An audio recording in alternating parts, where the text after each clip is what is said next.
Pessoal, eu queria começar agora a apresentar a entrevista com o João Amoedo.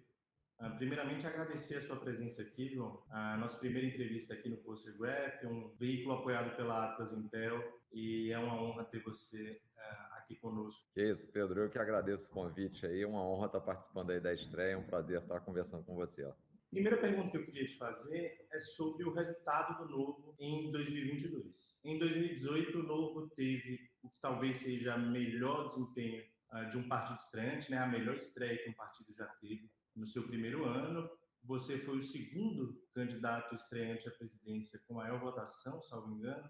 Somente a Heloísa Helena, que já era senadora, teve um desempenho melhor. Então, queria que você comentasse o que aconteceu, né? Até o início do ano, você era o terceiro nome mais comentado nas pesquisas espontâneas. O Novo chegou a ser o terceiro partido em preferência do eleitor. Quer dizer, eram resultados impressionantes e boa parte desses resultados já foram jogados fora pelo desempenho em 2022 do partido e pela mudança na imagem do partido. Pedro, assim, eu faço análise muito como fundador, afiliado e claro, né, depois do trabalho todo de construção do Novo, como um observador atento do que vem acontecendo com a instituição. Eu me afastei do Novo em março de 2020, então já tem mais de 2 anos e meio, mas, claro, durante todo esse período eu vim acompanhando o desempenho da instituição. Quer dizer, começando lá em 18, quer dizer, a gente realmente, como você falou, elegemos 20 parlamentares, 12 deputados estaduais, 11 deputados estaduais, uma distrital e 8 deputados federais, né? E o governador de Minas, e eu acabei ficando em quinto lá na frente de algumas pessoas muito conhecidas na política, como Marina, Álvaro Dias, Meirelles. Então, realmente, o desempenho do Novo naquele ano foi excepcional na minha avaliação, levando em conta que a gente era um partido pequeno, que não usou dinheiro público e não participou dos debates, né? E não tinha nenhum puxador de voto. Todos nós éramos pessoas que saíram como candidatos ou vieram a ser eleitas, eram pessoas muito pouco conhecidas. Quer dizer, qual é o racional por trás e qual é, consequentemente, a conclusão? A marca fez a diferença. Foi graças à marca, graças ao ideais que a gente estava vendendo, uma ideia de inovar na política que fez com que o Novo crescesse, né? O que eu acho que aconteceu, a gente acompanhou ao longo desse processo, desses últimos 2 anos, né? Acho que até é uma característica, um fato que aconteceu com outros partidos também, mas é aquela história, como o Novo era um partido muito pequeno, ele ficou muito mais vulnerável, né? E não é à toa que a gente teve uma redução aí de 60% nas bancadas, tanto a nível estadual quanto a nível federal, e na candidatura à presidência da República, o percentual do Luiz Felipe, que foi o candidato agora nessa última eleição, foi para aproximadamente 20% do que eu tive em 2018. O que eu entendo que aconteceu com o Novo foi uma perda de identidade, uma perda, da verdade, da sua imagem, né? Do que o Novo representa, quais são efetivamente os propósitos, e eu acho que a gente passou a ter uma preocupação muito grande com o desempenho eleitoral, quando a gente sempre disse que ele deveria ser o fim. E por que eu acho que isso aconteceu?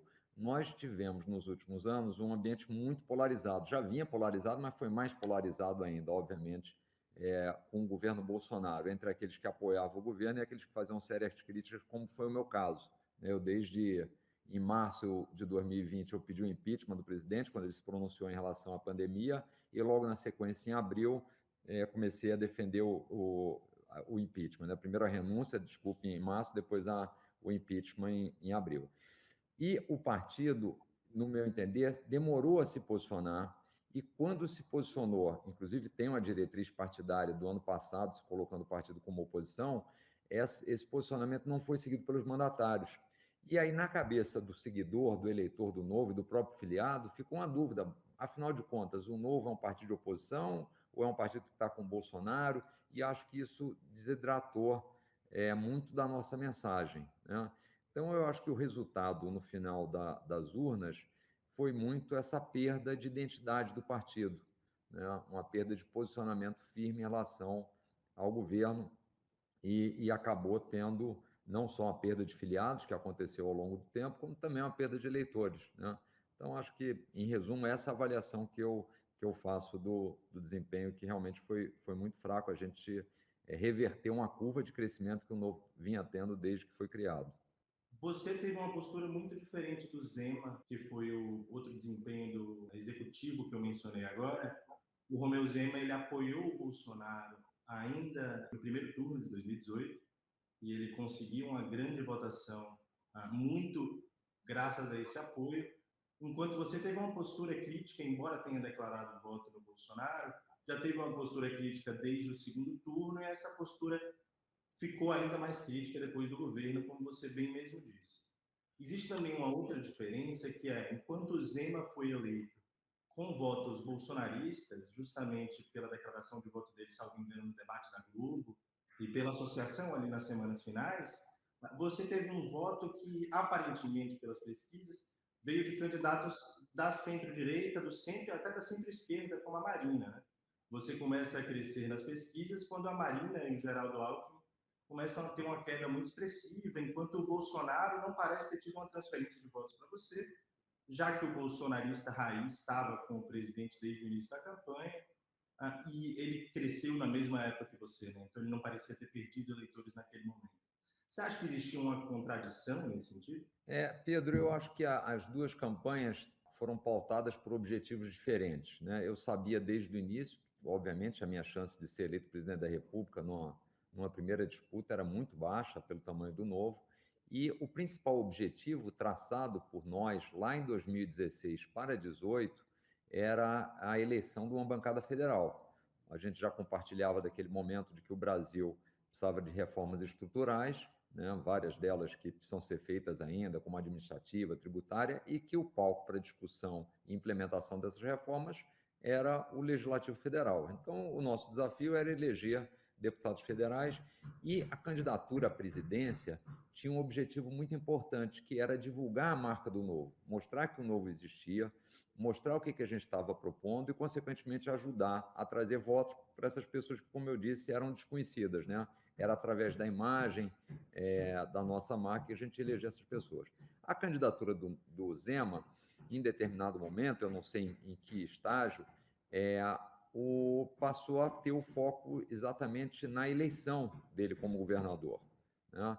E a declaração que ele fez lá no debate, dizendo, olha, se você vai votar no Amoedo ou no Bolsonaro, tanto faz, desde que você vote em mim. Algumas publicações nas redes sociais do Novo, do Novo em Minas, que eu acompanhei, tinham publicações que era assim, aqui em Minas Gerais, 17h30, como se fosse 5h30 da tarde, quando na verdade era 17 o número do Bolsonaro como presidente e 30 depois como governador, né? Então, acho que a grande diferença foram os objetivos. Ele passou a ter como foco a eleição. É justo que ele tenha isso. Agora, de novo, eu acredito que o nosso processo, como instituição, sempre foi pensado para que a eleição fosse um objetivo final, porque senão você elege, eventualmente, um governador que faz um bom trabalho, como foi o caso do Zema, mas você não tem a associação dessa pessoa com a marca do Novo. Isso ficou muito claro quando, em 2020, a gente não conseguiu eleger um único vereador em Araxá, por exemplo, que é a cidade do terra natal do Zema, e agora também isso aconteceu novamente em 22, quando em Minas Gerais a gente não conseguiu eleger um deputado federal. Quer dizer, é estranho que, para o conceito do partido, que é ser uma instituição, que é ser uma marca, isso já seria estranho num partido tradicional, mas para o Novo, especificamente, que fortalece essa ideia da instituição e da marca, você ter um governador que é eleito em primeiro turno e não conseguir emplacar um único deputado federal, mostra que tem uma grande dissociação entre a imagem do governante, a imagem do mandatário e a instituição. Né? Você acha que o verdadeiro diagnóstico do problema do Novo é que o eleitorado do Novo, nos estados de maior sucesso do partido, foi para a esquerda, enquanto o Novo foi para a direita? Ô Pedro, eu vi alguns dados e vários vão numa linha muito parecida com o que você falou aí no início. Quer dizer, primeiro duas coisas, né? O que eu vi das pessoas do Novo, de alguns mandatários, eram dois diagnósticos, né? O primeiro era que o nosso crescimento não se deu porque em 2020 a gente limitou a quantidade de cidades onde o Novo lançou candidatos. Né? Em 2019 a gente traçou uma estratégia junto comunicado aos diretórios estaduais que a gente estaria, na verdade, até pelo perfil que você comentou bem sobre o Novo, estaria privilegiando as cidades acima de 300 mil habitantes, porque a gente achava que nós tínhamos recursos limitados, então era melhor nesse público que a gente teria maior sucesso, né? E limitamos a quantidade de filiados, exigimos o mínimo, porque sem a quantidade mínima de filiados não tinha como você ter estrutura naquela região. Mas mesmo assim lançamos aí em quase 40 cidades, se não me engano, ou talvez até um pouco mais, candidatos a vereador. E aí um dos argumentos era que como a gente lançou em poucas, o resultado foi fraco.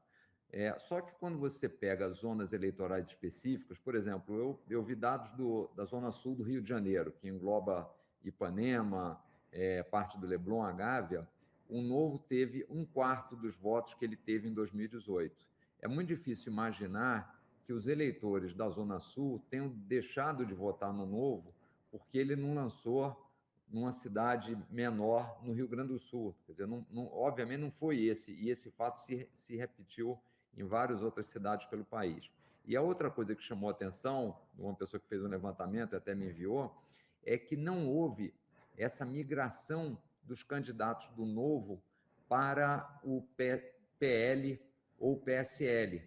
Ele fez essa análise mostrando que o PL e o PSL mantinham votações, que é o partido do Bolsonaro, o PL, né, o PSL do passado, somando os dois, eles tinham votações parecidas em 18, em 22, às vezes em alguns lugares um pouco menores, então que essa perda, consequentemente, dos votos que o Novo teve, não migraram para essa outra legendas, né? Uma legenda mais Bolsonaro. E eu acho que aí foi o grande erro do partido, porque eu até comentei sobre isso, um dos nossos objetivos, no início, quando o Novo foi criado em 2010, era ser oposição ao PT, que era o partido majoritário, e era contra o que a gente imaginava.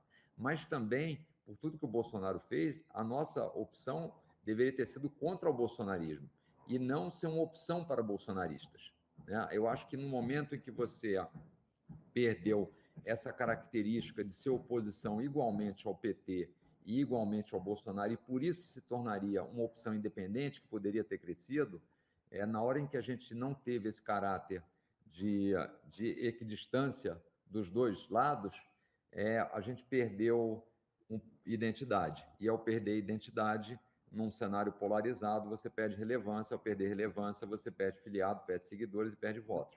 Eu acho que foi essa a principal razão da gente ter tido um desempenho pior do que 18.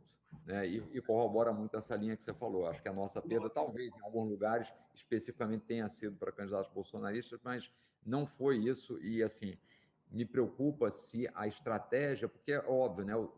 A sua estratégia parte do seu diagnóstico. Então, acho que um diagnóstico errado pode nos levar a enfatizar uma ação que pode ainda fazer mais mal à instituição do que bem, pode, na verdade, consolidar um caminho errado do que reverter esse processo, né? Existe também uma questão interessante que é o espírito do tempo, né? O Novo, de certa forma, em 2018, está alinhado com o espírito do tempo, que é o antipetismo. Nesse público do Novo, o espírito do tempo hoje é o antibolsonarismo. Esse público foi muito mais bolsonarista em 2018 do que em 2022. Então, parece que também a gente concorda um pouco nesse tipo de análise.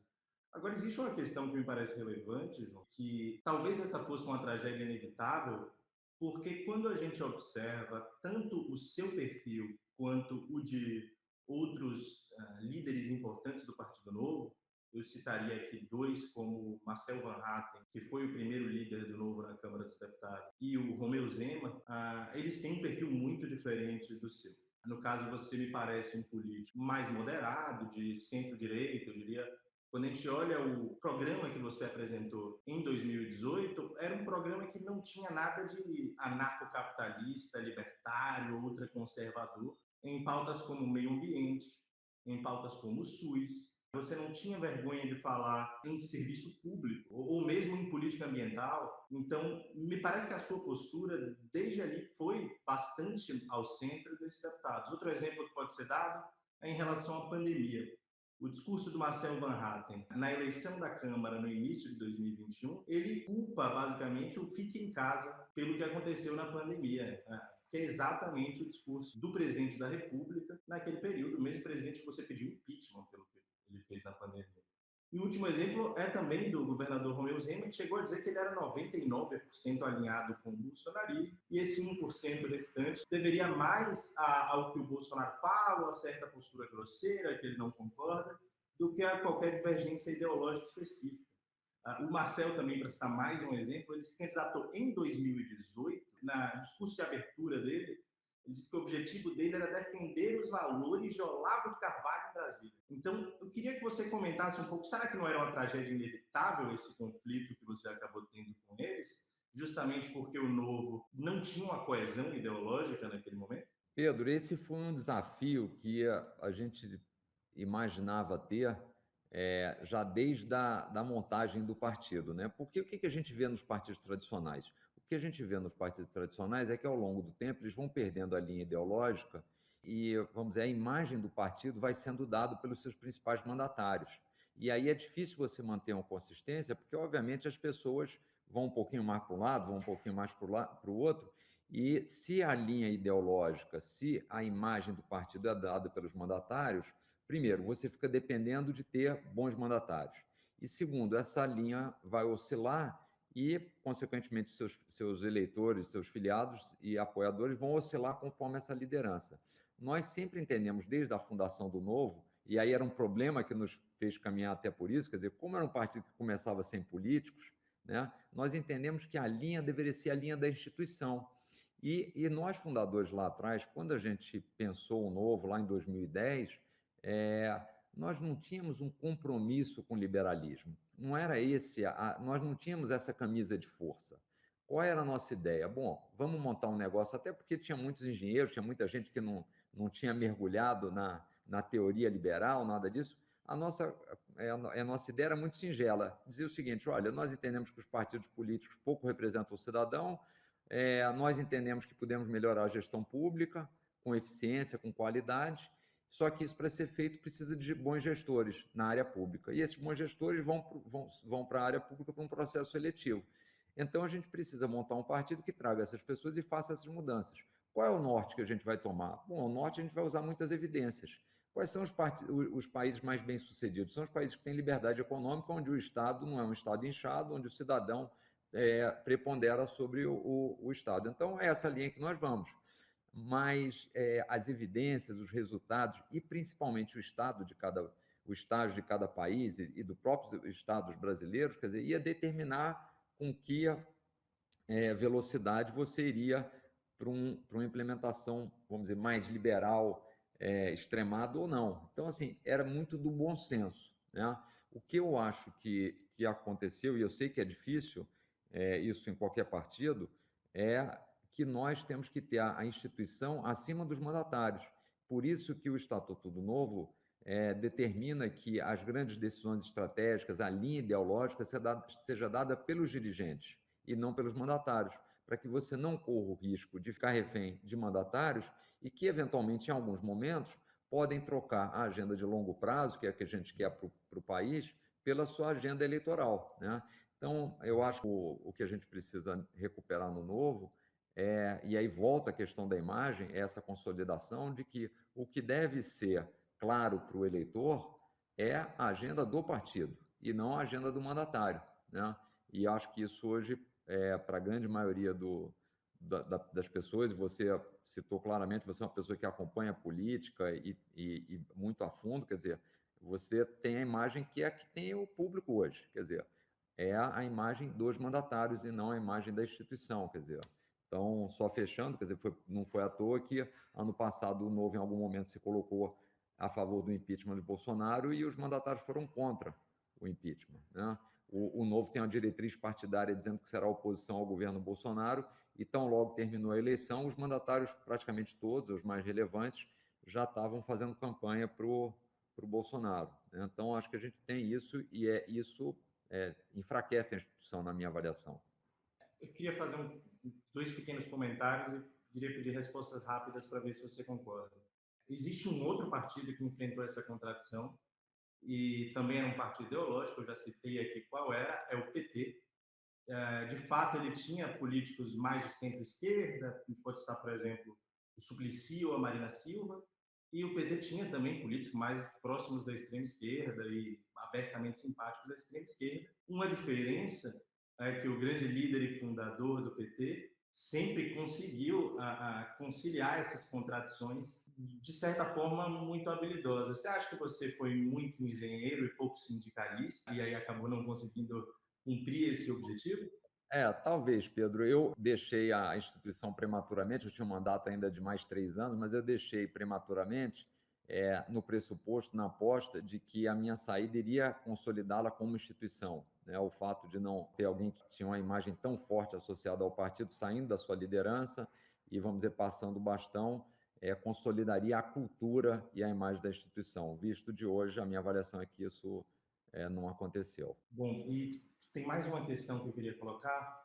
Você acha realmente que os deputados do partido são tão mais liberais assim do que você? Porque me parece que alguns adotaram uma postura um tanto libertária e conservadora e mais próximas de outras linhas da direita que são um tanto mais radicais. Você acha que hoje os principais membros do Novo defendem valores como democracia, por exemplo?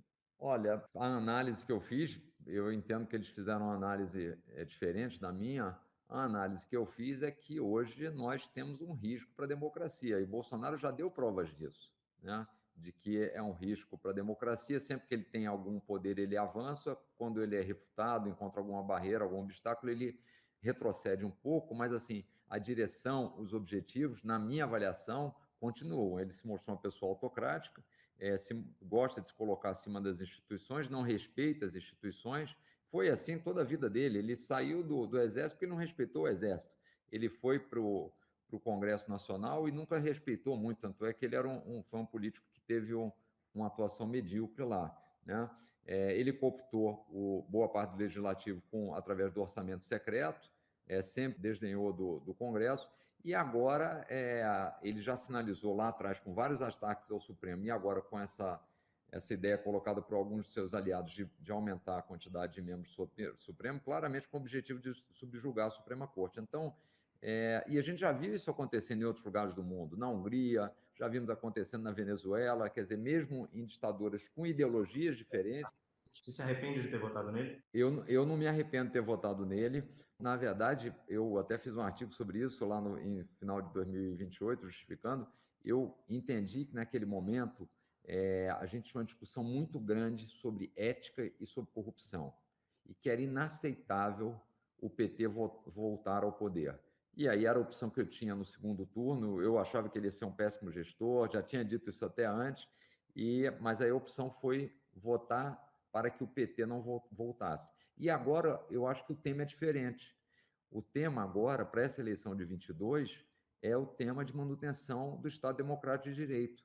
E neste cenário, de novo, longe de estar feliz com o meu voto, eu voto para que a gente tenha a chance de manter esse Estado Democrático de Direito, que eu acho que o risco do Bolsonaro é muito maior do que o Lula. Então, como eu disse, uma contenção de danos, né? E por isso aí eu mudo o voto para o Bolsonaro pelo cenário que me parece ser distinto, né? Você falou muito sobre a maioria no Congresso, que o Bolsonaro tem como um motivo para votar no Lula e as questões conjunturais.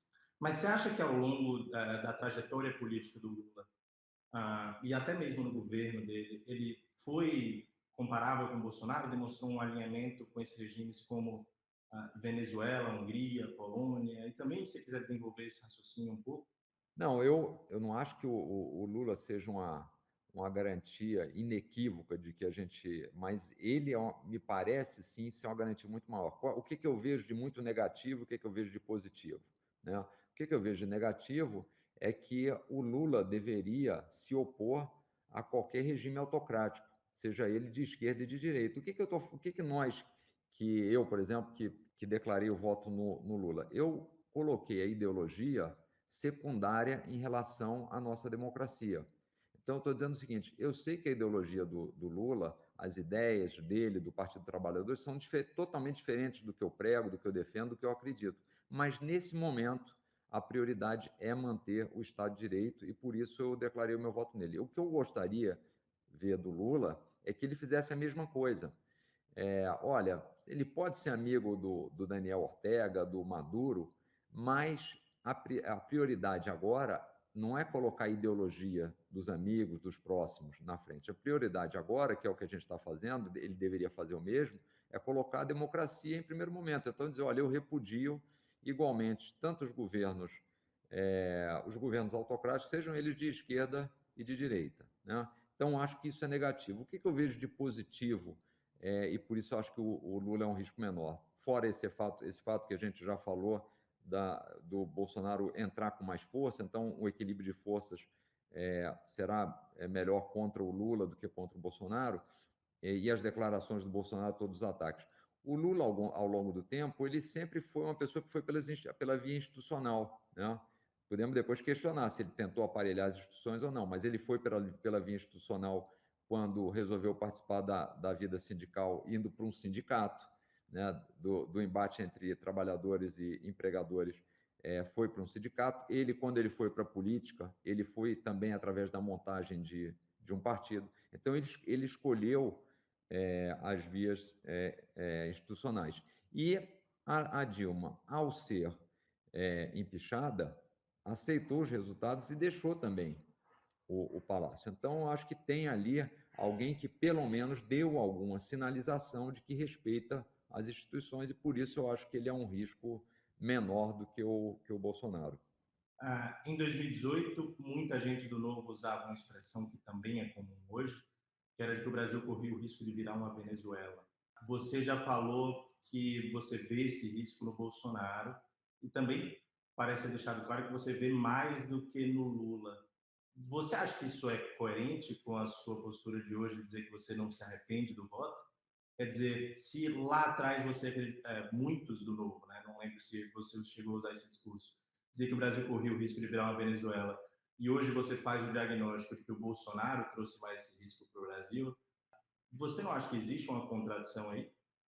Eu acho que não, Pedro, porque, veja só, as decisões que você toma em cada instante, elas são sempre baseadas com o quadro que você tem. Então, naquele momento, o quadro era nem se discute ter um processo que não seja democrático no Brasil, e o retorno do PT, por tudo que ele fez, seria inaceitável. Seria uma sinalização muito ruim votar no Partido dos Trabalhadores, né? O anular eu sempre fui contra, porque, e aí revi de novo minha posição quando eu tinha sinalizado que talvez fosse anular, porque eu acho que você acaba transferindo um direito que é seu para um terceiro. Então, eu acho que naquele momento foi adequado. O que eu me arrependeria, eventualmente, é se, ao ter visto o Bolsonaro tendo cometido crimes de responsabilidade e ter começado a enfraquecer a nossa democracia, eu não tivesse feito nada, né? Mas não foi o caso. Então, eu de fato, não me arrependo, porque aquele eram os dados daquele momento, era assim que eu devia proceder. Quando a gente olha para o golpe de 64, tem essa coisa interessante, né? O Ulisses Guimarães apoiou naquele momento, e acho que no momento de Guerra Fria e tal, existia todo um contexto, por mais que eu discorde veementemente, é possível olhar para trás e entender para que algumas pessoas cometeram aquele erro. Mas alguns foram Ulisses e outros não. Né? Eu acho que isso é uma grande diferença. O Ulisses acabou entrando para a história como o grande construtor da democracia brasileira.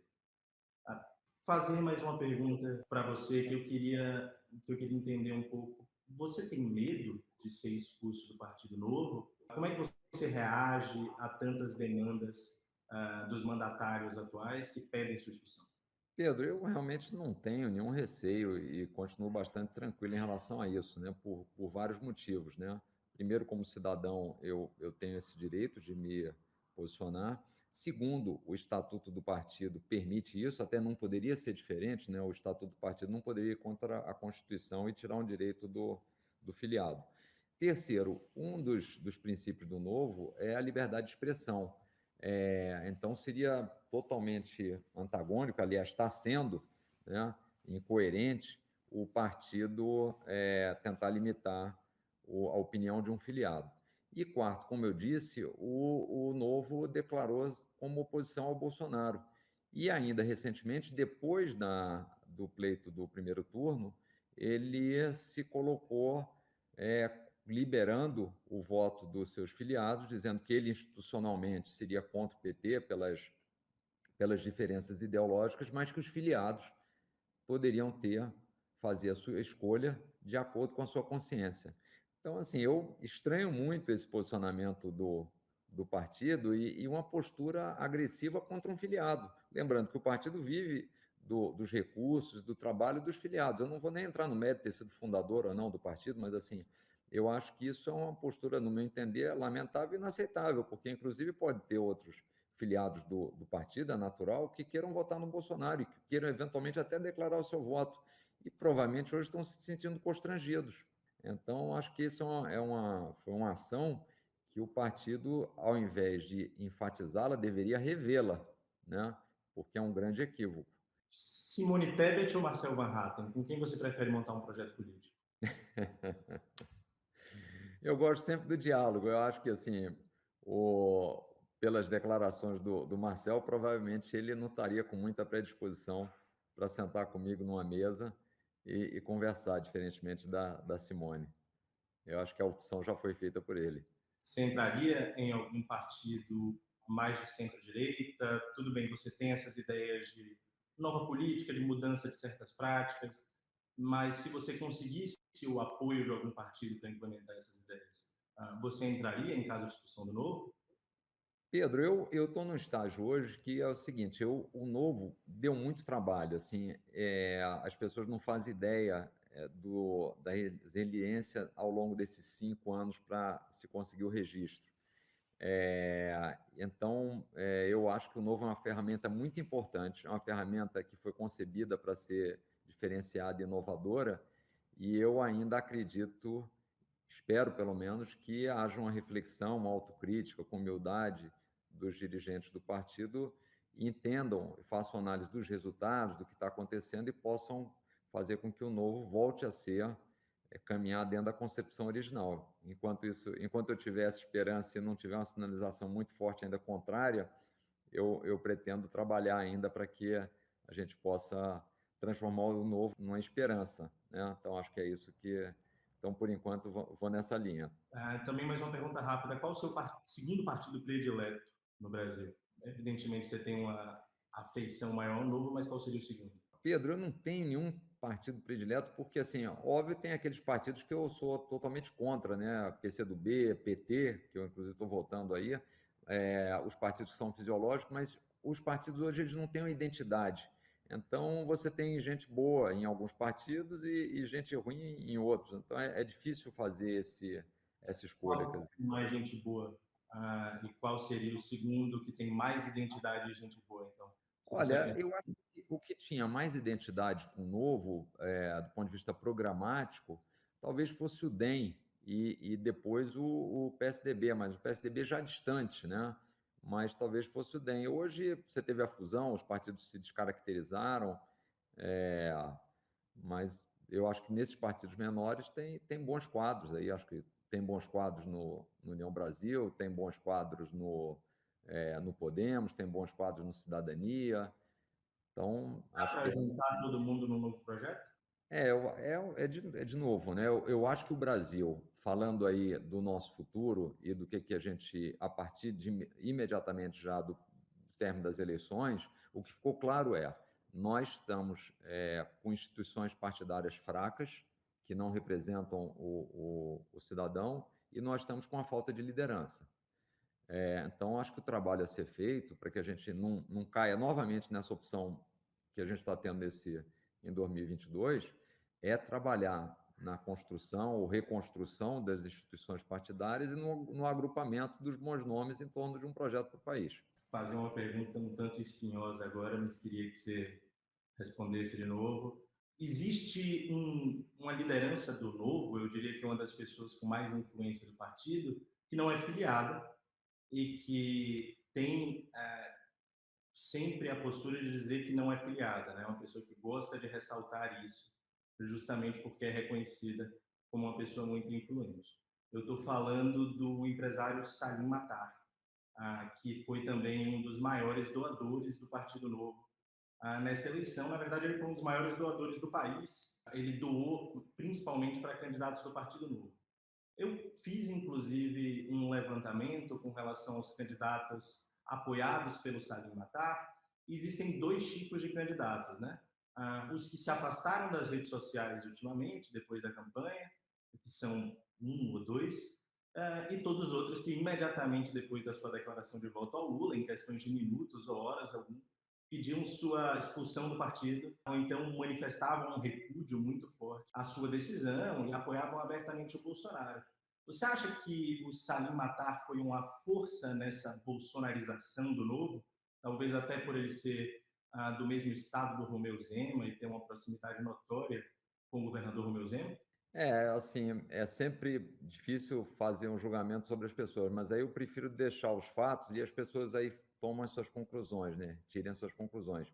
O Salim, de fato, teve próximo ao Novo lá no início, mas já na campanha de 2018 ele preferiu apoiar o Bolsonaro, retirou o apoio que ele estava dando ao Novo e a mim, preferiu apoiar o Bolsonaro, acabou participando do governo lá no Ministério das Privatizações, que infelizmente pouco andou. Nesse momento, agora nessa semana, quando eu fiz a declaração de voto ao Lula, que não era apoio, mas era voto, ele também se pronunciou nas redes dizendo que eu deveria ser penalizado. Tem feito ataques frequentes ao Supremo Tribunal Federal, não que o Supremo não tenha cometido seus erros, mas assim, claramente é um roteiro de quem está muito mais próximo do governo, né? Então, Mas você acha que ele tem muita influência dentro do Partido Novo e você acha que ele foi relevante nessa bolsonarização?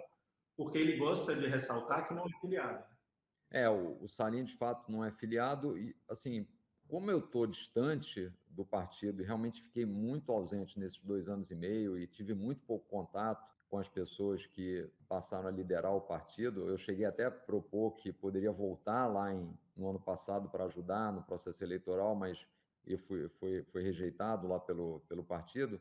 É difícil eu fazer essa avaliação, né? Eu não sei hoje como é que é o processo decisório do Novo, então, eu não saberia dizer.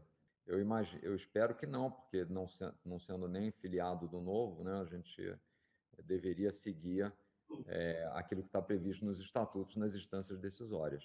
Sendo um doador tão relevante, você acredita que ele não tem uma influência no partido? Porque ele é o maior doador do partido e doa sistematicamente para candidatos. A ideia do Novo de ter doações privadas sempre foi ter doações daqueles que tivessem dispostos a seguir os princípios do Novo, seguir o roteiro do Novo. E a doação não deveria ser um motivo para você mudar o seu roteiro, até porque se isso acontecesse, o partido rapidamente se tornaria diferente do que ele se propôs a ser, né? Então, eu não sei avaliar se existe ou não e qual a profundidade dessa ingerência no partido. Existe, nesse ano, um alinhamento muito maior dos doadores do Partido Novo com relação aos candidatos bolsonaristas, né? Apesar do Novo declarar uma independência, quando a gente observa alguns doadores, grandes candidatos do Partido Novo, muitos doaram também para Ricardo Salles, muitos doaram também para a campanha de Bolsonaro. Se tem aqui o Salim Matar, ele é o segundo maior doador da campanha de Bolsonaro. Então, como é que você avalia essa proximidade entre os doadores bolsonaristas e o Partido Novo? E você acha que é melhor depender de doadores bolsonaristas, ou pelo menos de doadores que vão ali ao sabor do vento, de como 1% mais rico da sociedade brasileira está se posicionando? Você não acha É, que depender desses doadores é pior do que depender do fundão? Pedro, eu acho que não, porque, veja só, o que acontece você vai privilegiar os seus princípios e valores ou você vai privilegiar os recursos? Se você tem a opção e decide que você vai fazer aquilo que você julga correto, tanto faz você usar o fundão ou o dinheiro privado. Só que o fundão seria incoerente se a gente é contra, por isso eu acho que ele não deveria ser usado. Agora, se você entende que o objetivo do partido é ganhar a eleição a qualquer custo, o fundão só vai turbinar os benefícios que você vai obter também de eventuais doadores que têm interesses específicos, entendeu? Eu acho que a utilização do fundão não é a solução, não é um remédio para a independência que o partido deve ter. A solução para a independência vem do caráter institucional e das lideranças que você tem à frente da instituição, né? Então, eu acho que a ideia de usar o fundão não blindaria um partido disso, e a gente vê partidos que usam fundão e não necessariamente deixam de ter doações de doadores que não são doadores, mas são muito mais investidores, né? Então, acho que uma coisa não resolve a outra. E, assim, só fechando, esse é um grande desafio da política brasileira, que é ter os partidos como instituições e não reféns do processo eleitoral e, consequentemente, reféns de investidores e de agendas de curto prazo. Você fala muito de governança. E você acha que esse é um bom princípio de governança? Porque me parece que esse 0,001% mais rico da sociedade brasileira vai mudar muito ao sabor do vento e tem interesses materiais objetivos em certos governos, e esse partido pode acabar se alinhando a esses setores que podem doar valores relevantes, porque ele depende desses setores, né? Se você não depende do fundão, você vai depender desse extrato da sociedade. Você não acha contraditório alguém que fala tanto em governança acabar aceitando um pouco isso? Não, eu acho que aí o que a gente está fazendo, na verdade, é jogando a responsabilidade para a sociedade. E o Novo é um exemplo disso, do desempenho que a gente teve em 16 e 18. Sem ter recurso de grandes doadores, o partido foi bem e evoluiu bastante. Quer dizer, agora, a pergunta que fica para a sociedade é: a sociedade está disposta a participar de um projeto político e contribuir para que a gente tenha um projeto independente, que tenha como principal valor melhorar a vida das pessoas, e não é que seja imune, mas não coloque como prioridade interesses de grupos específicos, porque no fundo é isso que a gente quer, tanto, e esses grupos específicos podem ser de doadores, podem ser de empresas que têm algum benefício fiscal, que têm algum incentivo, pode ser de alguns grupos organizados na administração pública. Quer dizer, o propósito do Novo é justamente dizer o seguinte: olha, a prioridade não são esses grupos, a prioridade é o cidadão. E para isso, obviamente, ele vai precisar de recursos. Então, a pergunta para a sociedade é: ela está disposta a dar algum recurso, a dar algum incentivo para que esse partido funcione e exerça dessa forma o que ele está se propondo a fazer, ou não? Ou a gente vai ficar cooptado? Agora, é óbvio que se a escolha for, a gente não vai participar e vai ficar cooptado, e vamos deixar um pequeno grupo só defender os seus interesses, haverá uma deterioração do país, uma deterioração como sociedade, dos nossos indicadores, da vida de todos. E isso é um processo corrente, né? A gente está tendo uma deterioração como sociedade, como institucionalmente, então eu espero que em algum momento essa deterioração acione um mecanismo das pessoas decidirem participar mais. E aí precisa, sim, ter uma instituição que tenha essa governança. Eu falei um pouco no início sobre a relevância do Novo entre certos setores de bairros nobres, de cidades muito populosas e de metrópoles, né? Profissionais liberais, empresários, etc., de grandes centros. Agora, quando a gente observa os candidatos do Partido Novo, falta também um pouco de diversidade demográfica, né? Como eu disse, todos os candidatos de São Paulo se formaram na FGV, no INSPER ou em faculdades do exterior. A gente vê, por exemplo, um número muito pequeno de candidatos negros do Novo. Até em alguns casos, existem candidatos que têm uma origem mais humilde. Você não acha que faltou um pouco de diversidade ao partido? E o que é que poderia ser feito para alcançar isso? Pedro, eu entendo que é o seguinte: a gente não pode esquecer que foi a primeira eleição a nível federal que o partido participou em 18. Quer dizer, o partido era muito pouco conhecido, então é natural que ele fosse mais conhecido nos centros maiores, é natural que ele tivesse no início esse tipo de público. E muita gente confunde dizendo o seguinte: mas essa mensagem do Novo só é aceita por uma camada da sociedade. Não, ela não é, ela é aceita por todas as camadas da sociedade. O problema é que ela não conseguiu chegar ainda a todas as camadas. Então, o nosso desafio, e eu não tenho dúvida que se você perpetuar essa lógica e com a imagem sólida, isso vai se espalhar e você vai ter representantes com vários perfis, mas é um processo de crescimento do partido, né? Acho que, como qualquer instituição, você vai se aproximando primeiro daqueles que estão mais próximos, que têm o conhecimento da marca, e é um processo natural de crescimento que acontecerá. Então, não é uma coisa que me preocupa, eu acho que isso tem que ser feito de forma natural. E acho que no Novo vinha acontecendo. Eu tive esse exemplo, né, quando eu viajei pelo Brasil, em regiões bastante remotas, onde o Novo não era conhecido, de ser reconhecido, das pessoas gostarem das ideias, das pessoas estarem votando. Então, acho que era um processo em andamento. Você acha que você poderia ter liderado a terceira via nessa eleição? Ô Pedro, assim, o meu objetivo em 2000 para 2022, que eu comecei em 2020, era ajudar a consolidar uma terceira via, para que a gente tivesse uma opção efetiva. Quando eu aceitei, eu fiz uma ressalva de que seria muito difícil a disputa contra Lula e Bolsonaro, e que só faria sentido entrar nessa disputa agora por dois motivos. Quer dizer, primeiro, porque o objetivo agora era diferente, não era mais só expor o novo. O objetivo é que a gente tivesse uma candidatura de fato competitiva. Mas para que isso acontecesse, só seria possível se o partido tivesse todo unido em torno da candidatura, porque a gente continuava a ser um partido pequeno com uma tarefa agora ainda mais difícil do que a de 18. E só faria sentido se houvesse uma união do partido em torno disso. No momento que eu constatei que não havia essa união, que não havia o interesse, talvez, numa candidatura muito competitiva, eu optei por não me candidatar, porque seria contraproducente e eu preferiria trabalhar ou ajudar na construção de uma terceira via que fosse viável, o que infelizmente não aconteceu por uma série de fatores, né?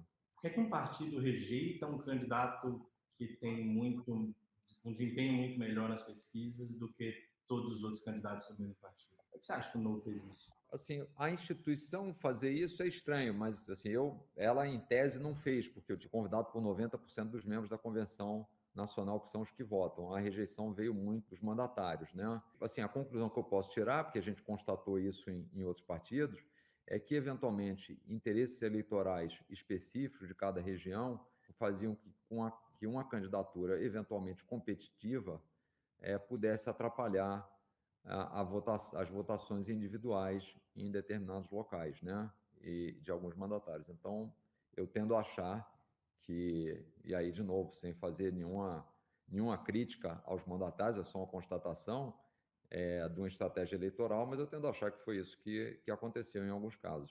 Quando um candidato é muito citado em pesquisas espontâneas, né?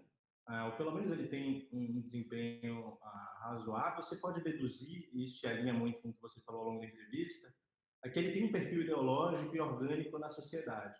Existem alguns candidatos do Novo que têm bastante poder político, mas que eles não apresentam esse perfil ideológico e orgânico. Por exemplo, o governador Romeu Zema, que não conseguiu eleger deputados federais no seu estado, como você coloca. Você acha hoje que, especificamente nesse aspecto, de uma liderança ideológica, orgânica, daquela liderança que uma quantidade relevante de pessoas bate no peito para dizer esse cara representa os meus valores?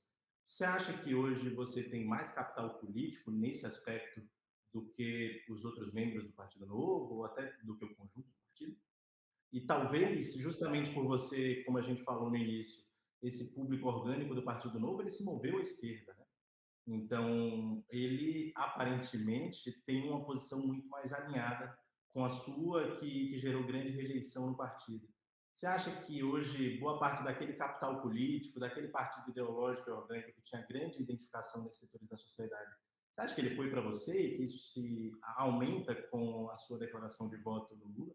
Pedro, é difícil eu quantificar isso, né? O meu ponto principal é que esse nunca foi o objetivo. O objetivo sempre foi consolidar a instituição e até por isso que eu renunciei lá em 2020, né? Quanto ao Zema, eu acho que ele tem capital político. Não dá para dizer que alguém como o Zema, que foi eleito no primeiro turno com uma grande quantidade de votos, não tenha capital político. Na minha avaliação, o que acontece é que não há uma associação do capital político dele ao Novo como instituição. Isso aqui que eu acho que é o fato, né?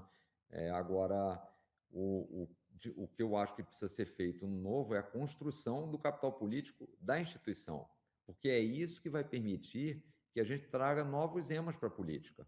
Quer dizer, o Zema, quando foi eleito, ele não era uma pessoa conhecida, ele veio usando o Novo como plataforma. E o nosso objetivo sempre foi consolidar a plataforma para que ela fosse uma porta de entrada para as pessoas que têm seriedade, têm competência e estão dispostos a entrar na vida pública. E para que a gente não ficasse refém do puxador de voto. Se o Novo não consolida a sua imagem e, na verdade, passa esse capital político para outras pessoas, a instituição vai perdendo sentido, porque a gente vai ser incapaz de eleger novos quadros. Ou vamos ficar, como a grande maioria dos partidos, reféns ou do político tradicional, que já tem a sua base de apoio, ou de puxadores de voto, que qualquer outra coisa que fizeram na vida são figuras públicas, mas não necessariamente serão bons parlamentares ou bons executivos, né? O Romeu Zema, ele de fato entrou na política através do Partido Novo, mas quando ele foi eleito, e isso me parece bastante claro, a plataforma dele foi, pelo menos a mola propulsora dele na reta final da campanha, foi o Jair Bolsonaro. Inclusive, ele não apoiou o candidato do Novo no primeiro turno. Ele declarou voto no Bolsonaro e justamente naquela reta final, após o debate da Globo, ele cresceu muito. O que é que você acha sobre isso? Você acha que ele realmente representa os valores do Novo, como você acabou de falar? Eu acho que na parte ideológica, sim, o conceito de redução do Estado, de equilíbrio das contas públicas, de eficiência na gestão, de quadros qualificados, eu entendo que sim. O problema foi justamente agora ele está fazendo uma opção política pelo Bolsonaro, que basicamente foi o que fez a grande maioria dos partidos, da qual eu discordo, mas, de novo, é um direito dele, assim como eu gostaria que respeitassem o meu direito como filiado, eu também tenho o dever, a obrigação de respeitar o posicionamento dele. Mas eu acho que, volto a dizer, o maior problema é que não há essa associação do governador ao partido. Agora ele foi, ao contrário desse caso, ele foi contra um candidato do partido que estava disputando a eleição. Existe uma diferença grande. Ali houve questionamento de algumas pessoas que, em tese, o Estatuto Novo, na verdade, veta que você faça campanha por ação ou omissão a outro candidato. Agora, isso é parte do passado. O Novo tem um discurso muito anti-esquerda em geral e até, de certa forma, demonização da esquerda. Eu queria saber seus três líderes de esquerda favoritos no Brasil. Eu acho que a Marina Silva é uma pessoa que tem seu valor. O Cristóvão Buarque, a Marina pela defesa do meio ambiente, o Cristóvão Buarque pela defesa da pauta da educação. Agora, o terceiro, eu vou ter que pensar bastante. Acho que eu vou ficar com esses dois por enquanto. Quais os três líderes políticos que você olha aquele cara e fala, respeito muito? Assim, obviamente, gosto, não poderia ser diferente da Margaret Thatcher, do Ronald Reagan, e eu acho que recentemente a Merkel, que fez uma gestão muito coerente e muito tranquila e com um viés muito de apresentar resultados. E a última questão, qual o melhor presidente da história do Brasil?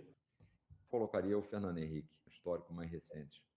Muito obrigado pela entrevista, João. A gente já seguiu aqui um grande tempo. Eu ia te perguntar o pior também, então, mas eu acabei até deixando de lado porque a gente já estourou o tempo. Mas se você quiser responder essa fala final, fique à vontade. Eu acho que o pior, pelo que a gente está vendo, pelo retrocesso que a gente teve, eu coloco Jair Bolsonaro, de novo, também na história recente. Então, muito obrigado pela entrevista hoje e te desejo boa sorte aí nesse período turbulento da sua carreira política.